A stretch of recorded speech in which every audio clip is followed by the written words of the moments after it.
Students, आप सब कैसे हो? मुझे लगता है कि आपने पिछले लेक्चर बहुत अच्छे ढंग से समझ लिए होंगे और उसके असाइनमेंट की कॉपी भी बना ली होगी। उसी को आगे कंटिन्यू करते हुए आज मैं आपके साथ डिस्कस करूंगी कंसीडरेशन। ठीक है, तो मुझे लगता है कि आप अच्छे ढंग से समझेंगे। बहुत ही इंपॉर्टेंट टॉपिक है। वैसे बेसिक कंसेप्ट को मैंने इस कंसीडरेशन किसे कहते हैं ये मैंने आपके साथ डिस्कस कर लिया है वैलिड कॉन्टेक्ट अंडर सेक्शन 10 में। फिर भी एक डिटेल में आपके साथ आज मैं डिस्कस करूंगी। Consideration according to section 25 Indian contract act 1872। जैसा कि आप सभी को पता है कि हम कोई भी बात करते हैं किसके साथ करते हैं, एक्ट के अंडर और सेक्शन के अकॉर्डिंग। यदि हम एक्ट और सेक्शन ना बोलें तो लॉ का कोई भी मतलब नहीं रह जाता है। जब भी आपने पेपर में भी अटेम्प्ट करना है या किसी से बात भी करनी है, आप लॉ के स्टूडेंट हैं तो एक्ट और सेक्शन पहले, उसके बाद बात करनी है, नहीं तो उस बात का मतलब कुछ भी नहीं रह जाता है। According to 1870 Act 1872 Section 25, an agreement without consideration is a void agreement. Without consideration कोई भी एग्रीमेंट होता है उसको हम क्या कहते हैं? Void agreement. वॉइड एग्रीमेंट आप सभी को पता है जिसके लिए हम कोर्ट में कभी भी नहीं जा सकते हैं। ठीक है, तो हमें जिसमें एक आपको मैंने पहले स्टार्टिंग में बता दिया, एग्रीमेंट किसे कहते हैं? जब दो पार्टियां होती हैं ए और बी, ए भी प्रॉमिस करता है, बी भी प्रॉमिस करता है। ठीक है, both make promise to each other, दोनों ही एक दूसरे के साथ प्रॉमिस करते हैं, दोनों ही एक दूसरे को कुछ रिटर्न में देते हैं, समथिंग इन रिटर्न। कोई बुक दे देता है तो उसके बदले पैसे दे देता है। ठीक है, समथिंग इन रिटर्न। और रेसिप्रोकल प्रॉमिस होता है, दोनों एक दूसरे के साथ क्या करते हैं? प्रॉमिस करते हैं।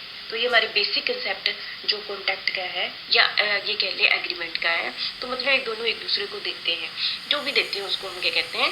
कंसिडरेशन कहते हैं। ठीक है, आपकी बुक में बहुत सारे ऑथर की डेफिनेशंस दी गई हैं, आपने सभी की पढ़ लेनी है और जो भी आपको ठीक लगे 2-3 ऑथर की आपने हमेशा लिखना है। ठीक है, समथिंग इन रिटर्न आपका हो गया और बेनिफिट बोथ द पार्टीज। और सबसे बड़ी बात है कि जब भी कंसिडरेशन होता है, जब भी हम किसी कॉन्ट्रैक्ट में जाते हैं तो बेनिफिट किसका होता है? दोनों का होता है। ठीक है, ऐसा नहीं है कि एक का बेनिफिट हो रहा है एक लॉस में जा रहा है, दोनों का बेनिफिट होता है, तभी वो आपस में एक दूसरे के साथ कॉन्टैक्ट करते हैं। एक पेन लेता है एक पैसे देता है, दोनों का बेनिफिट है। एक बिल्डिंग बनाता है, दूसरा उसके बदले में अपनी सर्विस के बदले रेम्यूनरेशन लेता है। ठीक है, तो दोनों ही क्या है? दोनों का बेनिफिट होता है। ठीक है, और consideration is the price paid for buying the promise of the other party. मतलब कि हम कंसिडरेशन को पे करते हैं कि उसने दूसरे का प्रॉमिस क्या करना होता है? खरीदना होता है। ठीक है, तो आपको पता ही चल गया। कंसिडरेशन कैन बी एनीथिंग, कोई कुछ भी हो सकता है। सम इंटरेस्ट भी हो सकता है, प्रॉफिट भी हो सकता है, राइट भी हो सकता है। ठीक है, कुछ भी हो सकता है। Consideration must exist to make an agreement a valid contract. Consideration होना जरूरी है। जैसा कि कंसिडरेशन नहीं होगा ना तो कॉन्ट्रैक्ट नहीं होगा, उसको हम वैलिड कॉन्ट्रैक्ट नहीं कहेंगे। ये बेसिक कंडीशंस है अंडर सेक्शन 10 1872 जो मैंने आपसे डिस्कस कर लिया है कि वैलिड कॉन्ट्रैक्ट तभी कन्वर्ट होगा यदि वहां पर क्या होगा? कंसिडरेशन ही होगा। यदि नहीं होगा कंसिडरेशन तो वो एक वॉइड एग्रीमेंट रह जाएगा। ठीक है, आप सभी को पता है कि वैलिड कॉन्ट्रैक्ट किसे कहते हैं, वॉइड एग्रीमेंट किसे कहते हैं। यदि आपको नहीं पता है तो पहले ये समझ लीजिए, फिर उसके बाद ये टॉपिक आपने देखना है। ठीक है,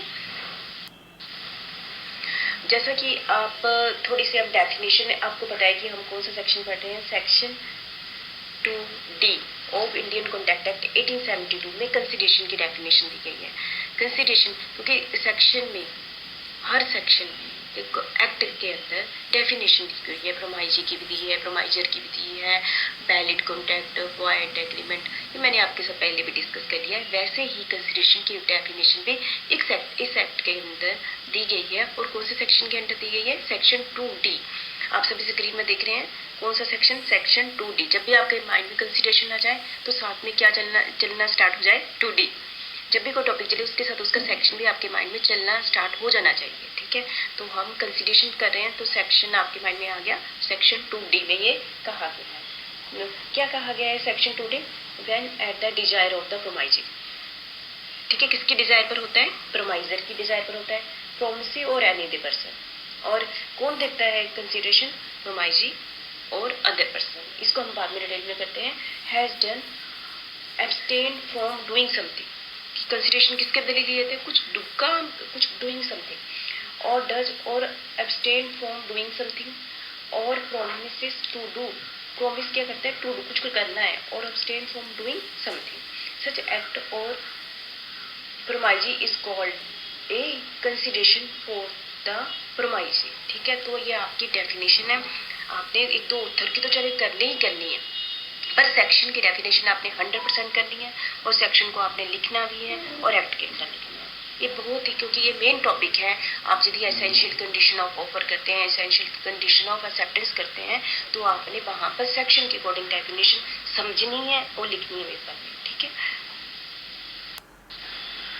नेक्स्ट हम आपके साथ डिस्कस करेंगे, जैसा कि हमने एक वैलिड ऑफर, वैलिड एग्रीमेंट की एसेंशियल कंडीशन हमने डिस्कस कर चुके हैं, वैसे ही एक वैलिड कंसिडरेशन की क्या होती है, ये बेसिक कंडीशनें होती है। यदि बेसिक कंडीशनिंग होगी तब हम इसे कहेंगे ये क्या है, वैलिड कंसिडरेशन।